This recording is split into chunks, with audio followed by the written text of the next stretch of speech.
Sekali lagi mari berikan tepuk tangan yang besar, yang kuat kepada Tuhan kita Yesus. Yes, thank you Pastor Eddie atas kesempatan. It's a very privilege for me untuk saya menyampaikan firman Tuhan. Terlebih lagi apabila dengar nama DUMC. Actually, mendengar nama DUMC dari dulu, from Sabah. Karena ini first time datang sini. Waktu datang bersama dengan Rakan, ada satu kawan, dia pasang umpan untuk saya. Konferensi PMM, dia bilang pergi community digital. Saya interesting community digital, karena setelah saya scan, lihat di dalam itu apps, I see a great man and woman of God yang terlibat langsung. So dalam hati, why not? Coba pergi tengok. Akhirnya saya termakanlah umpan dan datang ke sini. Sebelum saya datang dia bagi tahu, sharing lah. Oke lah, boleh lah. Karena dia sudah kasih umpan saya, ya, maka saya datang dan saya umpan wife saya. Mari datang dan saya umpan jemaat kami SIB Asia City. I need to go. I think I need to go karena dalam konferensi youth kami terlibat langsung dalam bagian multimedia sound dan saya mau lihat sesuatu apa yang saya boleh bantu. Gereja SIB Asia City dan terlebih lagi untuk gereja SIB HAM-nya di Sabah. For me untuk Sabah lah, saya belum lagi pergi Sarawak ya Pastor Senawat. Jadi terima kasih untuk kesempatan ini karena dapat berkongsi firman Tuhan. Saya rasa saya macam di rumah juga. Kenapa? Di kampung di Sabah. Saya nampak kawan-kawan saya di sini. Ada satu orang signal, ada kawan kau di sini Pastor Eng. Mana Pastor Eng? Saya tidak nampak dia. Hello Pastor, hello ya. Yes, jarang kami jumpa walaupun kami di Sabah. Saya seperti di rumah karena saya banyak orang Sabah di sini. Ada orang Sarawak di sini. Oke, baiklah. Waktu Pastor Eddie menyampaikan, memberitahu tentang biodata yang sederhana, sebenarnya itu sederhana. Dan kadang-kala bila orang menyampaikan cerita tentang biodata saya, biografi saya, ada yang bertanya, Pastor kenapa kau punya cerita hanya sejak engkau masuk sekolah Alkitab? Karena saya lebih mau bercerita tentang bagaimana Tuhan ubah hidup saya dan memimpin perjalanan saya. Kenapa saya selalu memulakan kalau saya bertanya, orang tanya dengan kamu di mana kamu sekolah Alkitab, saya akan sebut Indonesia, kemudian Filipina, Korea, karena memang saya belajar di sana. Tetapi bukan saya mau berkata bagaimana hebatnya saya di situ, tapi secara sebagai orang kampung, orang luar bandar, bapak polis, sudah berpencen. Dan memang darah orang kampung lah di sini, bahasa Inggris tak berapa. Di situ apabila mulai masuk berlayanan dengan Tuhan, Tuhan give many great things. Banyak perkara yang luar biasa yang di luar kemampuan kita. Tapi bila kita kata ikut Tuhan, maka kita dapat melakukan yang terbesar bagi Tuhan. Amin. Tepuk tangan bagi Tuhan. Karena itu bagi rakan-rakan yang telah berjaya melaksanakan konferensi community digital, tepuk tangan lebih kuat kepada Tuhan karena Anda telah memulakan langkah yang terbesar dalam hidup Anda, mempromosikan Tuhan dalam kehidupan kita. Jadi karena itu pada hari ini saya sewaktu berpikir apa firman Tuhan yang mau disampaikan, karena Pastor Eddie dia tua sedikit dari saya, sedikit kah? Dan hari ini baru dia tahu dia uncle saya. Dianggap dia karena panggil abang bah, tapi dia lebih tua, jadi artinya tua. Saya berpikir apa yang perlu saya sampaikan. Sebagai hati yang telah dilatih oleh Tuhan sebagai misiologi, sebagai orang yang punya pengetahuan tentang misi, hati saya dulu memang misi, bukan penggembalaan. Tapi karena di Sabah kami kurang pastor, so we try to our best untuk guna semua keupayaan mengembala dan mempersiapkan gereja untuk misi. Jadi saya hanya firman Tuhan yang ingin saya berikan pada hari ini adalah merupakan lebih kepada sharing, untuk meneguhkan, untuk encourage kawan-kawan yang ada di KL ini, yang ada di DUMC ini, dan rakan-rakan yang di rumah yang berada di khususnya jauh dari kampung, dan Anda merasa apa yang saya perlu buat untuk menjadi saksi Tuhan yang terbaik, maka saya ingin sajikan firman Tuhan ini. Sebenarnya firman Tuhan ini waktu Elder Ann dengan semangatnya memulakan, itu saya punya permulaan ayat itu. Kenapa dia ambil? Actually from the first time Pastor Chris berdiri, saya nampak itu barisan-barisan ayat, rentetan ayat-ayat. Itu teks firman Tuhan khotbah aku ini. But you know the great thing about God, tentang Tuhan, firman Tuhannya punya hikmat bukan lagi berjuta, triliun dan unlimited. Dia infinity. Dan semua orang boleh menyampaikannya sesuai dengan maksud Tuhan dan kehendak Tuhan. Jadi mari kita akan belajar firman Tuhan dengan tema yang ada di belakang saya. Ialah kuasa kebangkitan Kristen. Kuasa kesaksian Kristen, Kuasa kesaksian Kristen. Kenapa saya ingin bercakap tentang kuasa kesaksian? Karena setelah saya melihat apa yang telah diusahakan oleh gereja di UMC, khususnya dari pelayanan bahasa melalui community digital pelayanan, saya lihat ada satu hal yang terhebat dan sekaligus ini untuk saya lihat apa yang saya harus buat sebagai orang Kristen. You know, when you become a Christian, bila Anda menjadi orang Kristen, Anda bukan hanya menjadi orang Kristen untuk berjemaat. Anda bukan hanya jadi Kristen yang berjemaat, tapi Anda adalah orang Kristen yang bertindak sesuai dengan iman untuk memastikan segala pengalaman tentang Tuhan dapat disampaikan dengan baik. Namun satu hal yang harus kita ingat, keupayaan untuk bersaksi tidak mudah. Ambil contoh dulu sebelum saya masuk ke dalam firman Tuhan. Dalam hal kita memuji menyembah. Orang tahu kita Kristen. Dan orang tahu semua lagu kita nyanyi. Ambil contoh, kami memuji kebesaran-Mu. Ada orangnya, kami memuji kebesaran-Mu. Ajaib Tuhan. Dua hal menyampaikan pujian itu ada perbezaan.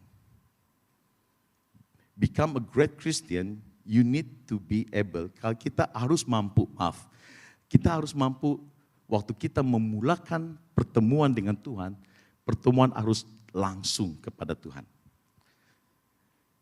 Jadi saudara-saudara yang dikasih dalam kasih Tuhan, karena itu di dalam kehidupan kita sebagai orang percaya, kita perlu memastikan bahwa waktu kita mulai membuka hati kita kepada Tuhan, kita perlu fokus dengan Tuhan 100%. Waktu kita mau memuji Tuhan, kita harus ada keyakinan, dengan arti kata iman, yang betul-betul menunjukkan kita benar-benar memiliki Kristus dalam kehidupan kita. Namun untuk membuat itu tidak mudah. Mari kita lihat firman Tuhan yang sebagai dasar untuk saya kongsikan untuk kita semua, yang terdapat dalam Kisah Para Rasul. Ada dua bagian ayat. Yang pertama, Kisah Para Rasul 1, ayat pasal 1 ayat 7 hingga ayat yang ke-8. 7 dan 8. Firman Allah berkata demikian.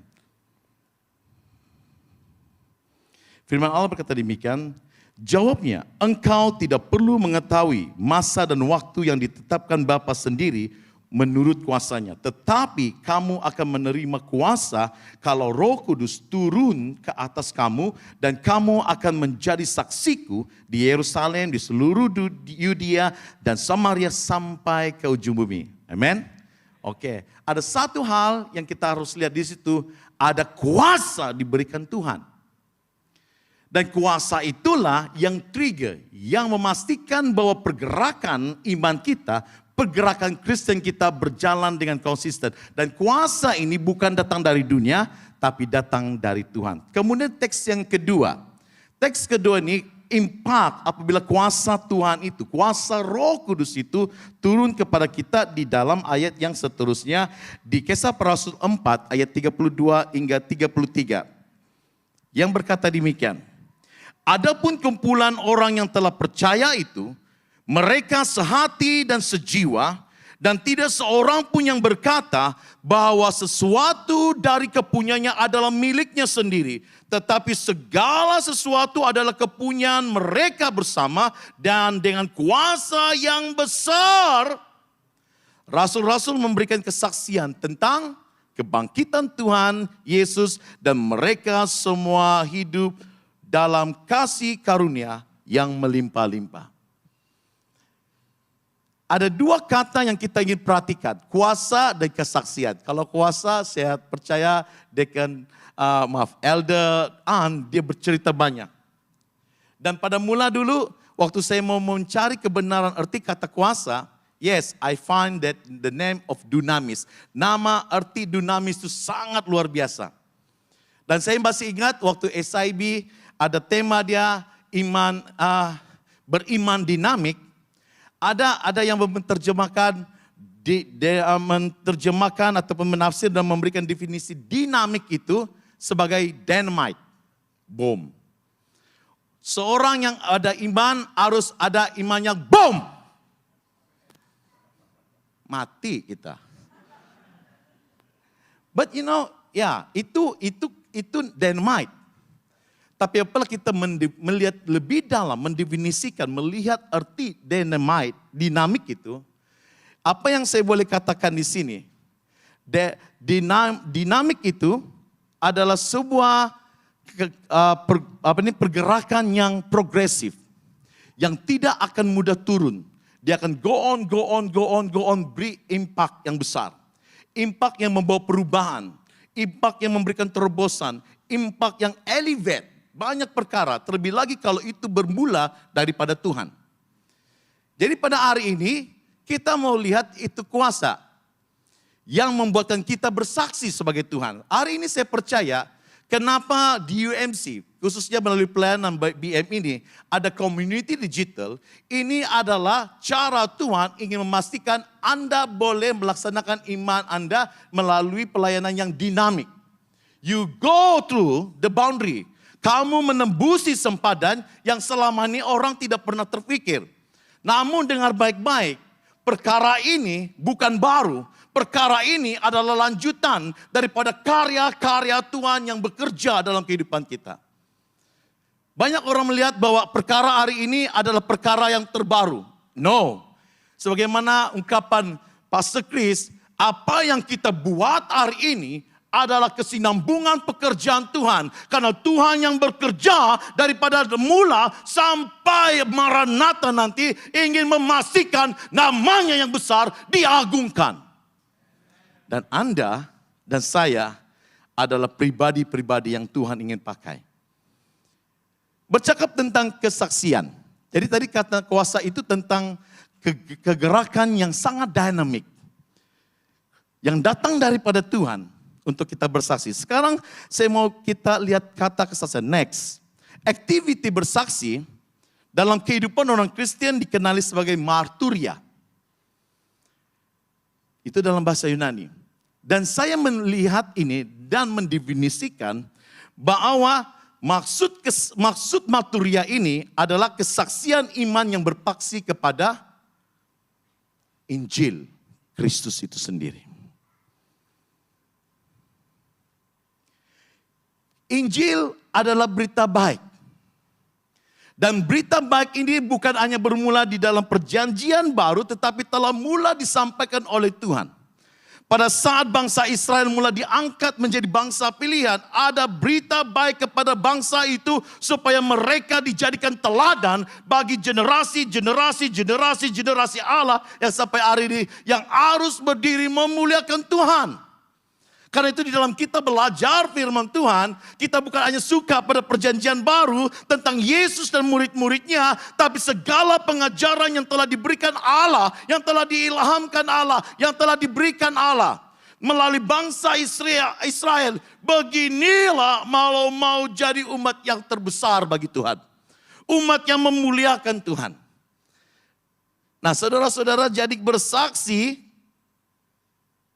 bagi kita orang Kristen adalah untuk memaparkan hidup kita ini berpaksi kepada Kristus. Bila berpaksi kepada Kristus berarti kita mengenal Allah. Berpaksi dengan Kristus berarti kita mengenal Roh Kudus. So in all things kita percaya Allah Tritunggal berkarya penuh di dalam kehidupan kita. Jadi saudara yang dikasih dalam kasih Tuhan, karena itu mari hari ini saya mau kita pikirkan. Apakah yang perlu kita paham mengenai kuasa kesaksian yang dilimpahkan kepada kita? Pada malam kesaksian Jacqueline, wah, kalau boleh katakan inilah first time saya tengok face to face dengan orang dia, selalu tengok dalam TV. Hampir dalam hati saya, kecil juga dia kan. Tetapi mendengar kesaksian dia, membuatkan saya mengasihi Tuhan luar biasa. Baik itu orang terkenal, baik orang tidak terkenal. Bila kita bersaksi karena Tuhan, nama Tuhan dipermuliakan. Berikan kemuliaan bagi Tuhan kita Yesus. Jadi orang Kristen, next. Jadi orang Kristen diberikan kuasa untuk bersaksi, ada 3 hal yang kita perlu perhatikan. 3 hal. 3 hal yang kita perlu perhatikan pada hari yang pertama. Kesaksian yang disaluti dengan kuasa daripada Tuhan diberikan kepada orang Kristen supaya Allah dikenali dalam kehidupanmu dan saya. Teks firman Tuhan ada tertulis di sana. Saya singkatkan, saya akan baca untuk kita. Barang siapa percaya kepada anak Allah, ia mempunyai kesaksian itu di dalam dirinya. Barang siapa tidak percaya kepada Allah, ia membuat dia menjadi pendusta. Karena ia tidak percaya akan kesaksian yang diberikan Allah tentang anaknya. Dan inilah kesaksian itu. Allah telah mengaruniakan hidup yang kekal pada kita. Dan hidup itu ada di dalam anaknya. Barang siapa memiliki anak, ia memiliki hidup. Barang siapa tidak memiliki anak, ia tidak memiliki hidup. Saudara-saudara, waktu kita bersaksi, waktu kita mencari jalan bagaimana kita boleh memperkenalkan Tuhan di dalam kehidupan kita, sekali lagi kata memperkenalkan Tuhan ke dalam kita, Tuhan yang harus lebih dulu dikenali. Dalam segala keadaan. Kenapa bila Tuhan mengenal, bila Tuhan dapat dikenal di dalam dirimu, apapun keadaanmu di luar, kamu compang-camping, kamu bukan orang yang berada, kamu hanya orang biasa, tapi orang melihat Anda sangat luar biasa. Walaupun Anda bukan handsome, Anda bukan cantik, tapi Anda bercerita tentang Allah, pencipta langit dan bumi dan manusia, mereka melihat Anda cantik dan luar biasa. Karena itu saudara-saudara yang dikasih Tuhan, kenalkan Tuhan di dalam kehidupan kita. Saya percaya pada kali ini, waktu KKD, Community Digital, waktu saya lihat, ada satu film saya lihat pertama, itu yang disarankan. Waktu saya lihat itu, wow.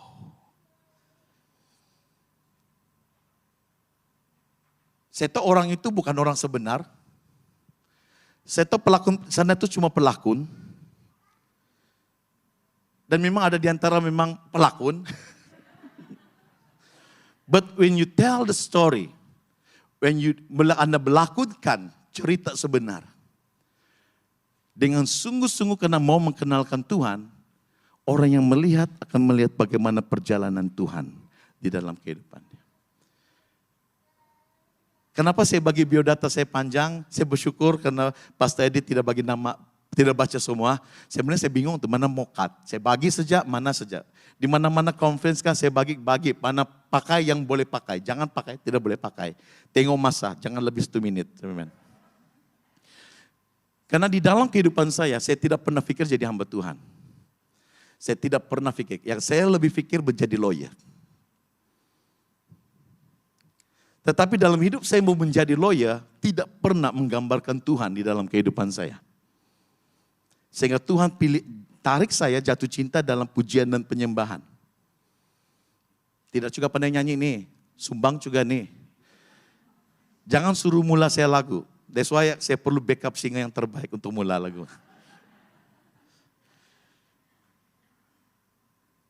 Apabila berjalan dengan Tuhan, banyak perkara saya akui dengan beberapa khotbah, inti khotbah hamba-hamba Tuhan baru-baru ini kemarin, bahwa waktu kita berjalan, kita mau jawab, kita berdoa dan kita mau jawaban ini, tapi Tuhan selalu bawa tempat lain. Dan dia bawa tempat lain sepertinya kita jauh dari tujuan asal hidup kita. Tapi sebenarnya Tuhan ingin bawa kita jauh daripada tujuan asal dunia. Tuhan mau kita melihat Dia di dalam kehidupan kita. Saudara, ada satu kali ujian. Tapi kali ini dia menjadi ujian yang kedua sudah. Sebelum kami selesai di Filipina, Bapak mentua saya, Bapak kepada istri saya, didiagnose cancer, tahap 4, last stage. Akhirnya kami berpikir harus berhenti sekolah Alkitab. Family come first. Even though dalam Alkitab dia katakan orang mati mengubur orang mati, itu terang di pikir. Ingat itu nasihat Tuhan. Maksud ayat itu kita mesti kalau kita pilih Tuhan, percaya dengan Tuhan. Even walaupun manusiawi kita Tuhan boleh bagi peluang, tapi kalau Tuhan sudah panggil kita melakukan sesuatu misi untuk Dia ingin pastikan waktu kita berjalan, Dia bukan hanya pelihara hidup kita, tapi pelihara keluarga kita dan seluruh masalah Tuhan akan jaga. Dari mulut seorang yang sakit, dia terlepas away. Setelah Tuhan bagi kami peluang, kami balik, dalam masa kami cuti, Tuhan panggil waktu dia dan kami boleh balik ke Filipina. Tapi satu yang saya ingat, jangan pernah berhenti ikut Tuhan karena saya. Itu kata Bapak mentua saya.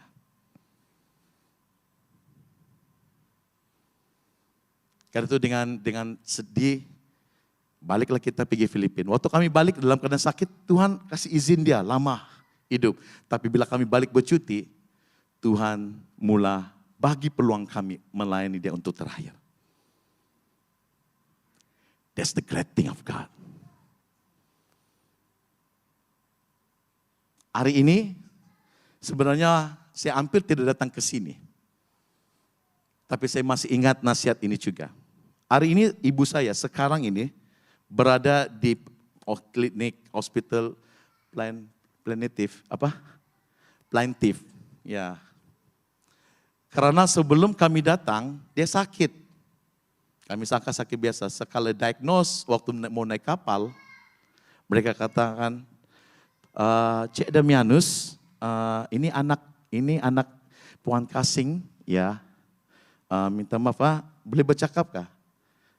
Boleh, tapi saya mau terbang nih pergi KL. Oh, just want to tell you ini, mak kamu cancer pancreas stage 4.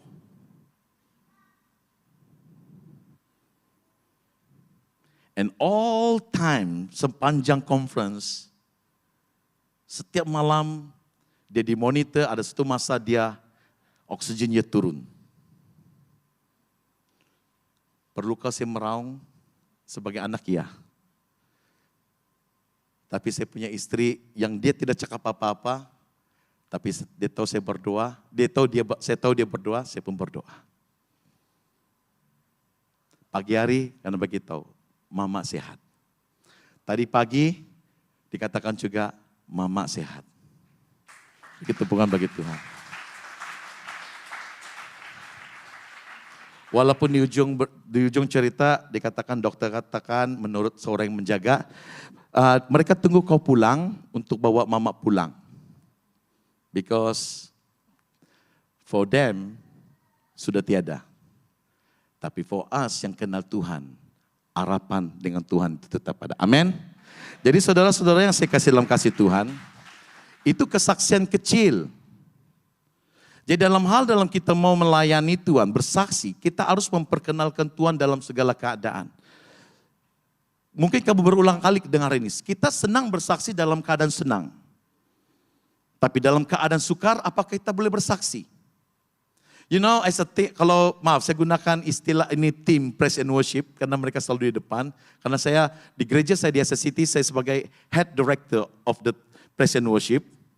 Dan bila saya duduk berdiri di belakang, kalau orang itu berlatih, kan dia lompat, dia akan teriak-teriak, tapi nampak muka dia yang sedih. Saya pergi jumpa dia panggil, kenapa kau?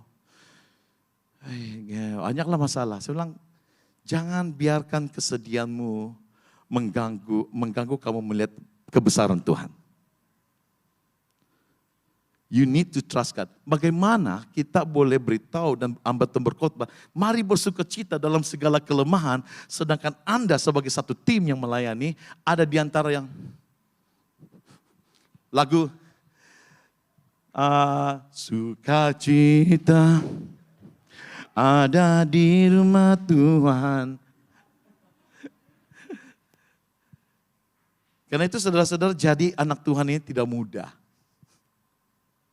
Terus terang, kalau kamu suruh saya menghibur orang waktu dalam kedukaan, tidak mudah. Karena itu sebenarnya sebelum saya datang ke sini, 2 minggu adalah plan penghiburan banyak di gereja kami. Tapi satu hal yang saya syukuri, di ujung penghiburan ada sukacita yang kita boleh lihat, karena semua mengenal Tuhan Yesus sebagai Tuhan. Amin. Jadi karena itu saudara-saudara, dikatakan di bagian ini, apa yang kita mau perkenalkan Allah dalam kehidupan kita waktu bersaksi? Ya, kita beritahu orang bahwa melalui Allah ada kehidupan. Ada kehidupan. Kehidupan itu pasti. Yes, semua orang akan mati, tapi kehidupan dalam Tuhan membawa kita melihat karya yang lebih besar. Dan kalau mau kenal tentang kehidupan, itu berbicara kan dalam bahasa asli ada zoe, ada bios. Dan kita mengejarkan kehidupan zoe, kehidupan yang benar-benar mengarah kepada karya Tuhan. Jadi apapun yang kita buat, kita pastikan Allah memberikan kita kehidupan. Kesusahanmu tidak menghalangimu untuk melayani Tuhan. Kelemahan di kelilingmu tidak mengalami momentum Anda yang mau ikut Tuhan.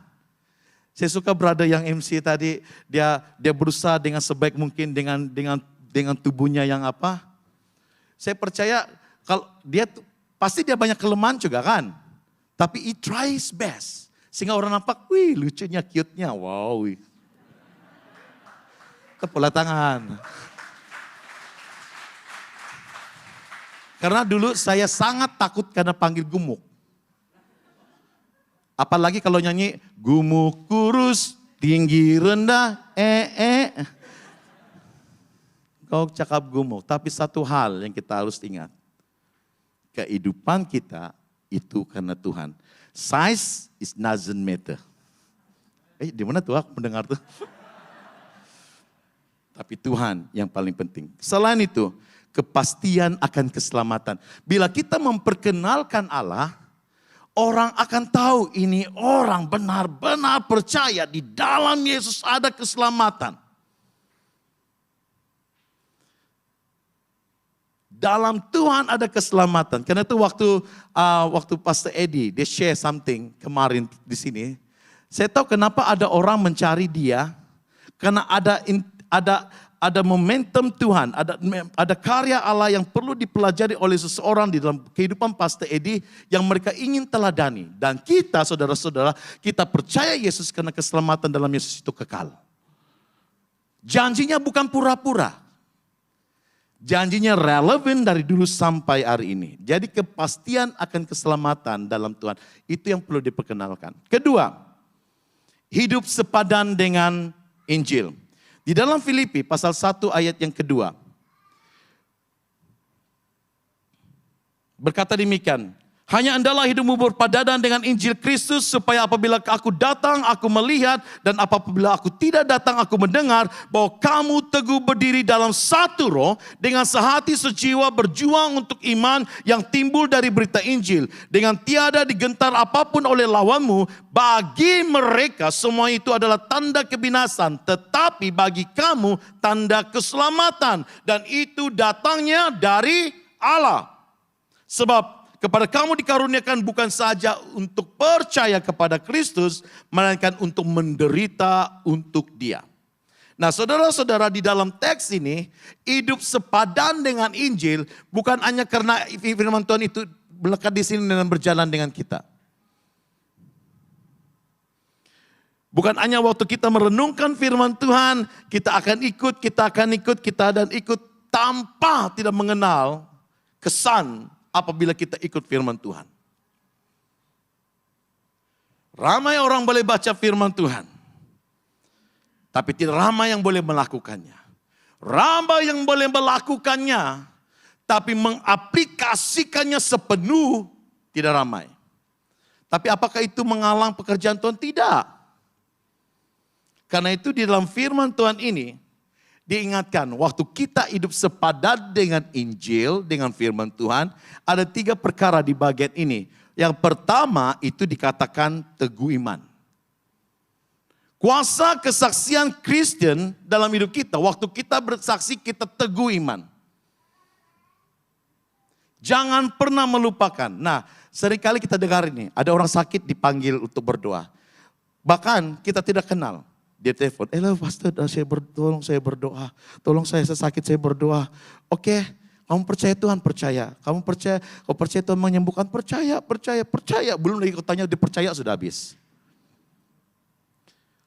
Kalau kamu sembuh nanti, apakah kamu percaya kamu akan bersekutu dan beribadah kepada Tuhan? Boleh pastor? Punya lama. Kamu beribadah di mana? Lama sudah nih pastor. Oh jadi kena sakit baru. Ya ada orang cakap, pastor boleh tolong doakan. Adina. Saudara-saudara, kita manusia bukan Tuhan. Pastor bukan Tuhan. Dalam firman Tuhan, dalam Yakobus saya katakan kalau orang sakit dia panggil penatua mendoakan. Maksud dia panggil penatua mendoakan itu membimbing. Kita yang sakit siap untuk dibimbing Tuhan. Saya tidak tahu pengalaman pastor di sini. Pengalaman saya jadi pastor mula-mula. First time saya jadi pastor di Spitang, di kampung Longkinangan, SIB Longkinangan. Ada seorang ibu tua sakit, dia jemaat lain. Saya tidak tanya mula kenapa dia jemaat lain, orang cakap jemaat lain. Tapi saya tahu setelah saya layani dia, doakan dia, dan dia sudah pass away. Baru saya tahu dia tidak pernah lama tidak pergi sembahyang. Tapi keluarganya mencari pastor yang boleh mendoakan.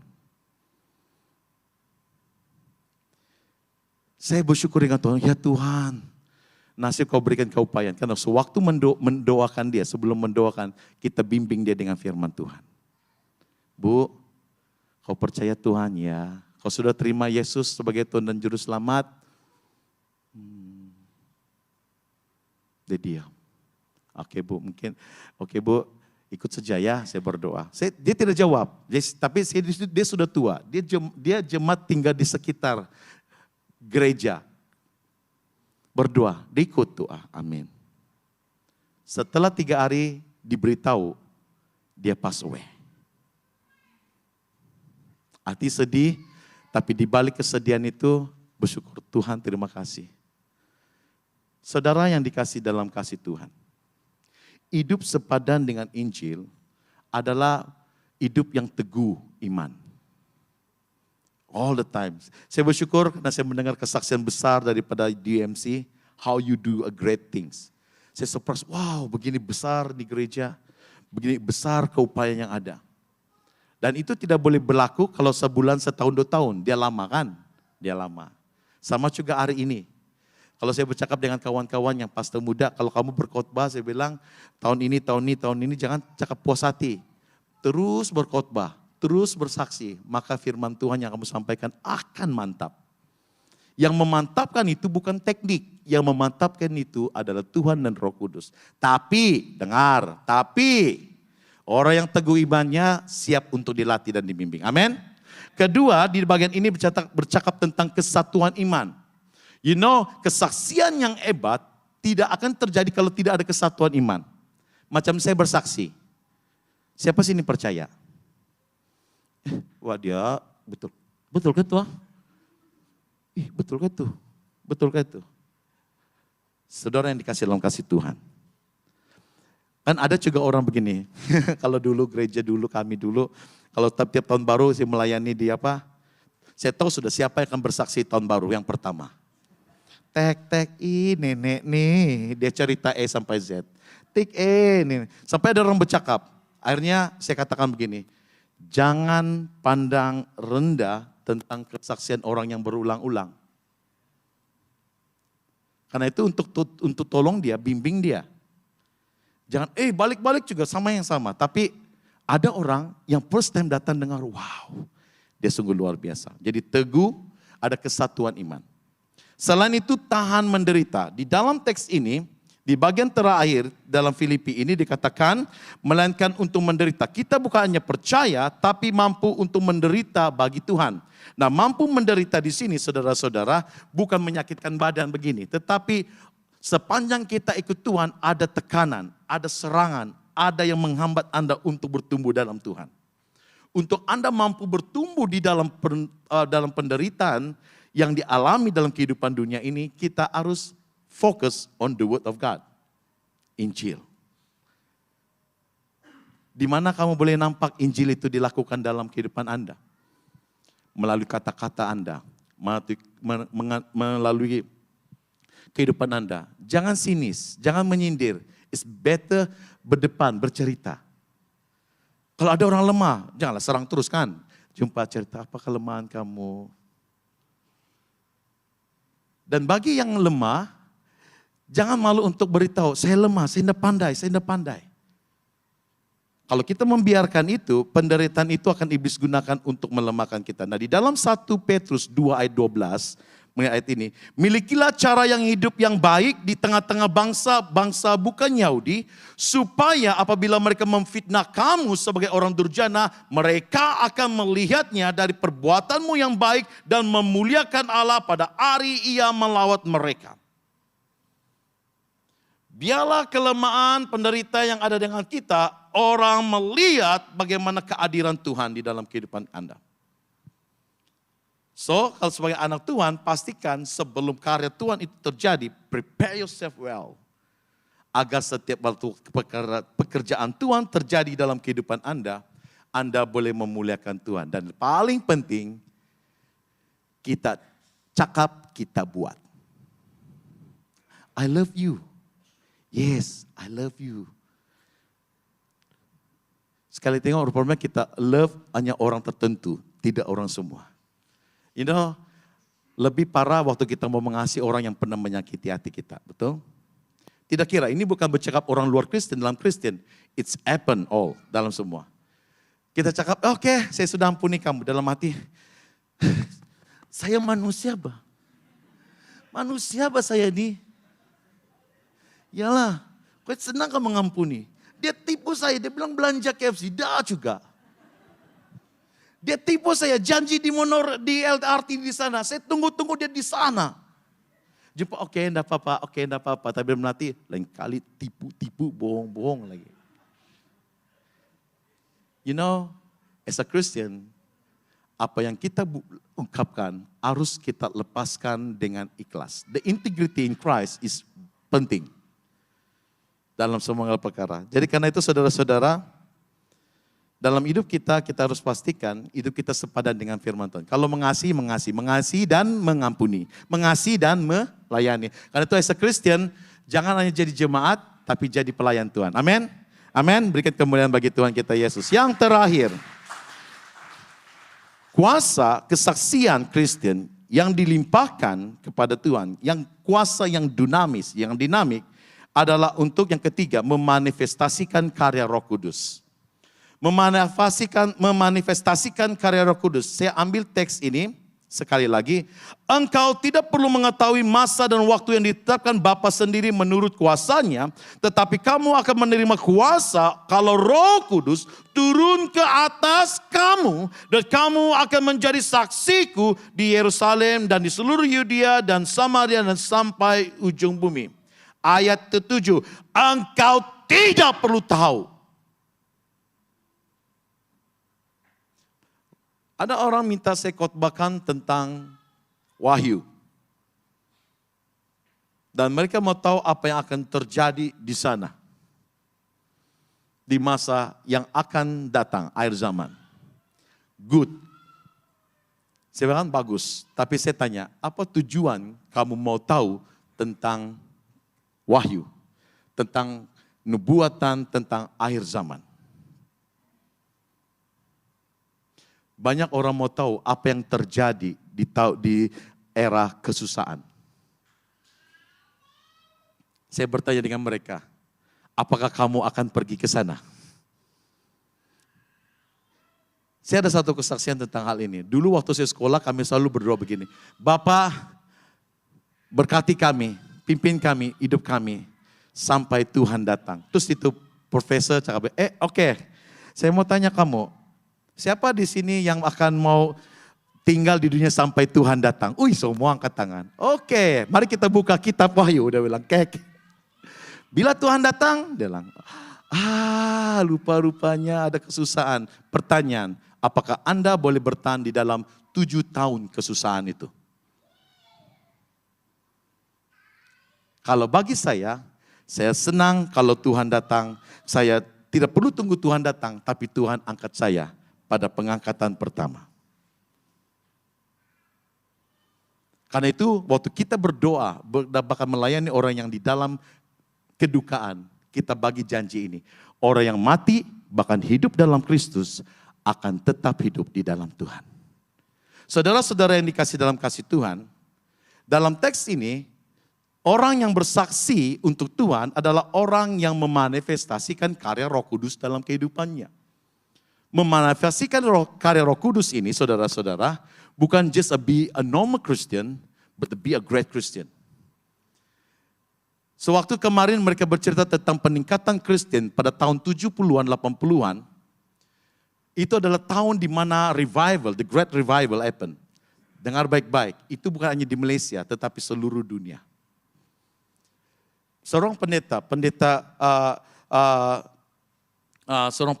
Korea, Afrika, waktu dia mencari sejarah tentang kebangunan rohani, pada tahun 70-an dan 80-an seluruh dunia ada kegerakan Tuhan yang luar biasa. Everywhere terjadi. Dia bukan hanya di Malaysia, tapi seluruh dunia. Karena Tuhan ingin menggegarkan umat manusia untuk melihat bahwa Tuhan ingin umatnya bekerja kembali.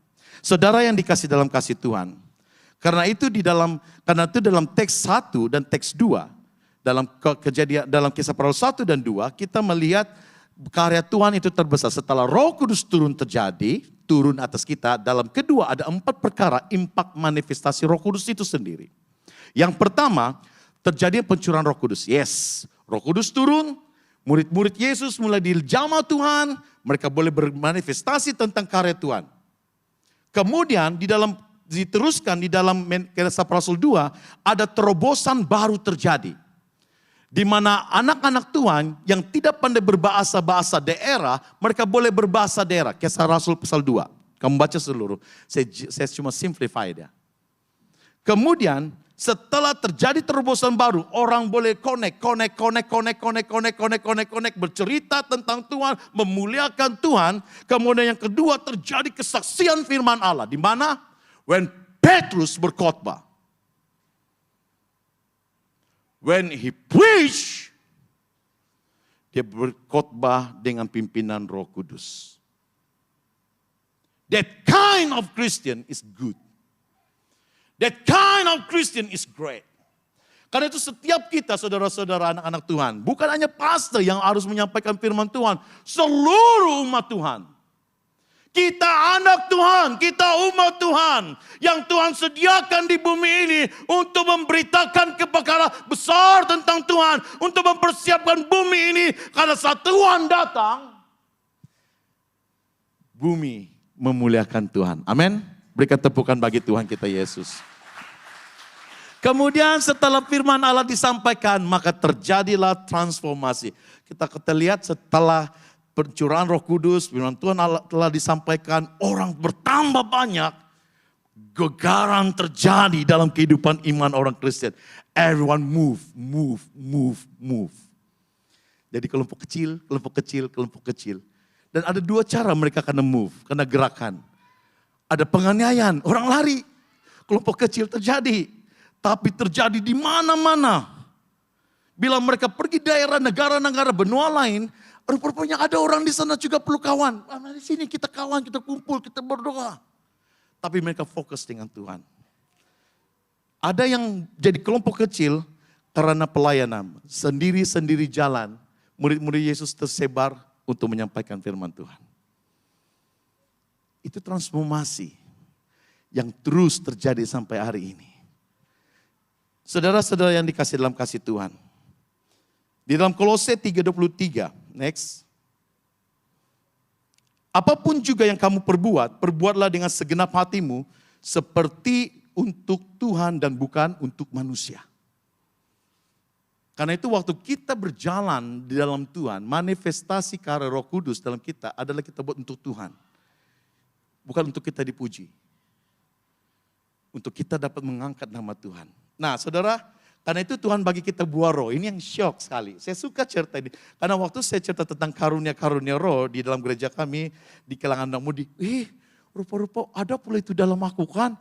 Anak Tuhan harus ada ini. Yang pertama, orang yang mulai berkarya dengan Tuhan, mengkaryakan manifestasi karya Roh Kudus dalam hidupnya. Yang pertama ada buah roh. Yang pertama apa itu? Kasih. Kemudian ada sukacita, kemudian ada damai sejahtera. Kalau dua yang pertama itu tidak dapat dilakukan, bagaimana mau pergi ujung? Macam mana orang yang punya kasih? Coba tengok kiri kanan, macam mana orang yang punya kasih? Ada kadang, I love you lah, enggak lah kan. Sukacita, kasih dan sukacita ini penting. Karena itu kalau saya lihat hamba-hamba Tuhan missionary, jumpa dengan mereka, walaupun pelayanan mereka itu susah, mereka datang, halo apa kabar? Macam mana pelayanan? Bagus, puji Tuhan. Padahal sengsaranya bukan main. Pengalaman kami di Filipina, kami belajar, kemudian ada satu kawan Korea dan juga orang Filipin, ajak kami, join mereka. Saya sangka senang jadi missionary. Sekali pergi kan, aduh, susah mereka cari uang. Mereka cari makan untuk mereka. Kalau tidak diberi makan, tidak orang datang. Tapi hati mereka dipimpin Tuhan. Roh Kudus bekerja. Sehingga di dalam mereka ada kasih, sukacita, damai sejahtera, kesabaran, kemurahan, kebaikan, kesetiaan, kelemah lembutan. Dan penguasa diri membuatkan mereka berjaya membuka gereja. Saya ingat waktu itu kami dan istri pergi tempat gereja dia sebesar tempat letak kereta yang size-nya satu kereta. Di dalamnya ada 10 orang. Satu pastor, yang lain perempuan, laki ada 2, duda ditinggalkan istri. Yang lain itu janda yang ditinggalkan suami. You know in Philippines, ramai orang kerja ke luar negara. Dan tidak pandai balik-balik pasangan mereka. Bila mereka nyanyi, satu ke utara suaranya, satu ke selatan, sampai wife saya bilang, yang ada lagu kan, give thanks to the Holy One. Sekali orang nyanyikan, bilang ibu, bilang saya tahu nih lagu, napanya saya nyanyi, dia bilang. Mana satu yang saya mau ikut, dia bilang. Tetapi bila hati mereka sungguh-sungguh, mereka keluar dari ruangan gereja, mereka pergi bercerita dengan nanai tatai, kuya, ate. Wow, dalam mereka mungkin nyanyi enggak berapalah. Tapi bila mereka bersaksi, manifestasi Roh Kudus terjadi pada mereka. Mereka tidak uang, tapi mereka beli bagi dengan nenek, dengan budak-budak di jalan untuk kemuliaan Tuhan. Tepuk tangan untuk Tuhan kita Yesus. Karena itu saudara-saudara, kuasa kesaksian Kristen itu harus memanifestasikan karya Roh Kudus. Nah, di sini saya ingin bagikan teks. Bagian ada 5 perkara tanda. Ini secara di dalam pengajian saya. Dan ada ke-6 perkara ini seharusnya terjadi di dalam sebuah gereja. Dalam sebuah kehidupan orang Kristen. Yang pertama, khidmah, preaching. Dia harus boleh bukannya berkhotbah, tapi menceritakan tentang firman Tuhan. Kemudian yang kedua didake, teaching, mengajar. Karena itu saya percaya pemuridan itu ada. Dan itu tujuannya untuk mempersiapkan untuk level seterusnya pelayanan. Liturgia, worship ini bukan berbicara tentang ibadah, tapi penyembahan. Waktu Anda baca firman Tuhan, Anda menyembah. Waktu Anda berdoa, Anda menyembah. Waktu Anda melaksanakan pelayanan luar, Anda menyembah. That's all kegiatan harian kita itu menyembah. Itu adalah ibadah. Jadi karena itu jangan pernah menganggap saya di gereja saja melayani, di luar tidak. Anda harus jadikan tempat kerja Anda ruangan ibadah, tempat Anda belajar ruangan ibadah. Karena waktu Anda bersama dengan Tuhan, hadirat Tuhan ada terjadi sebuah penyembahan dan penyembahan itu membawa kita dalam ibadah. Amin. Karena itu let's go beyond the boundary. Jangan jadikan sempadan di gereja saja Anda menyembah, tapi di luar sana biarlah orang nampak kamu menyembah. Sejak PKP, gerakan anak muda menyembah di bawah jembatan di luar negara sangat luar biasa. Because dalam bangunan mereka tidak boleh buat, tapi tidak ada ruangan yang boleh menghalangi mereka untuk menyembah. Di mana mereka berkumpul mereka menyembah. Kemudian diakonia, service. Saya percaya bila kita jadi orang Kristen, kita mau bersaksi, kita harus menjadi pelayan. Jadi setiap orang, saya sangat bersyukur waktu naik tadi anak-anak orang asli. Wow, saya tanya nama mereka, siapa nama kamu? Siapa nama kamu? Malu, but for me, that's a great thing. Saya dilayani orang yang dipimpin, dibimbing untuk mengenal Tuhan. Dan for us, jangan anggap itu perkara biasa. Banyak orang menganggap usher itu perkara kecil. No, when you serve someone, dengan mengulurkan tangan, Anda bukan hanya menyalam dia, tapi memberikan undangan. Katakan begini, saya mau melayani kamu, saya mau membimbing kamu, saya mau membawa Anda menuntun bertemu dengan Tuhan. That kind of spirit, seorang usher, akan membawa kita melihat Tuhan. Kemudian koinonia, ini saya rasa yang terjadi. Gereja yang ada hubungan dengan community. Dan maturia bersaksi. Saudara yang dikasih dalam kasih Tuhan.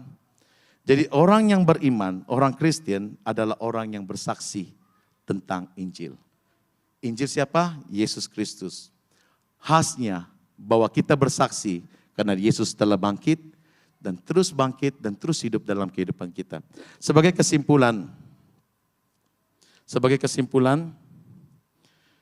melalui kesaksian seorang Kristen diberikan kuasa untuk kenal Tuhan. If I ask you, siapa Tuhan bagi dirimu? Saya rasa macam-macam. Ada orang takut malu tanya, pastor saya takut bersalah kalau saya sebut Yesus adalah penyelam sahabatku. Iya, it's your friend. It's your father.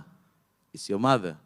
Apapun ungkapan kamu yang hubunganmu dengan Tuhan, karena yang jelas waktu Anda mengenalkan Tuhan, orang kenal relationship kita dengan Tuhan. Karena itu bagi orang yang tidak kenal karya Tritunggal, sebenarnya mereka tidak boleh kenal karya Tritunggal karena mereka tidak punya hubungan, relationship yang baik dengan Tuhan. Yang kedua, hidup harus sepadan dengan firman Tuhan. Bukan hanya di dalam gereja tapi di luar. Dan yang ketiga, pastikan waktu Anda bekerja, waktu Anda melayani, waktu Anda di dalam gereja dan di luar gereja, pastikan Anda dapat memanifestasikan karya Roh Kudus. Saudara, mari kita berdiri.